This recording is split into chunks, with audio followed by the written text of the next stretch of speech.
রাজধানীর কারওয়ান বাজার ঘুরে দেখা যায় 3 দিনের ব্যবধানে কেজিতে 20 টাকা কমে ব্রয়লার মুরগি বিক্রি হচ্ছে 180 টাকায়। গত শুক্রবার যা ছিল 200 টাকা, আর 50 টাকা কেজিতে কমে সোনালী মুরগি বিক্রি হচ্ছে 250 টাকায়। রমজানে আর দাম বাড়বে না বলে জানাচ্ছেন বিক্রেতারা। রমজানের ভিতরে যে রেটে আমরা বেচতেছি এবেলেও যেন আপনার বাজার থাকে, সাধারণ লোকের কেনাকাটা অনেক সহজ হবে।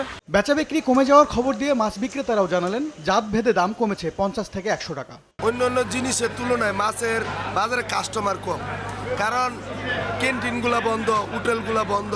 মাছ মাংসে স্বস্তি কেড়ে নিচ্ছে সবজির বাজার। মৌসুমের শুরুতে ঢেঁড়স, করলা, সজনা, পটল বিক্রি হচ্ছে 100 টাকার ওপরে। গ্রীষ্মকালীন সবজি সরবরাহ কম থাকায় দাম বাড়তি জানালেন বিক্রেতারা। ঈদের পরে সবজির দাম এখন যা আছে ডবল হয়ে যাবে। একটু সহানুভূতি করে যে ভাই একটু কম লন না, একটু কম লন, তো তারাও বলতেছে আমরা বেশি দামে কিনছি। এদিকে দাম কমার খবর নেই চালের বাজারেও। কেজিতে 4 টাকা বেড়ে মিনিকেট বিক্রি হচ্ছে 80 থেকে 84 টাকায়। 2-1 টাকা বেড়ে ব্রি 28 বিক্রি হচ্ছে 58 থেকে 60 টাকা, আর নাজির শাল 76 থেকে 88 টাকায়। এখন মিনিকেটের লাস্ট সিজন, বৈশাখ আসবে, ঈদের পরে হয়তো নতুন ধান উঠলে কিছুটা কমতে পারে।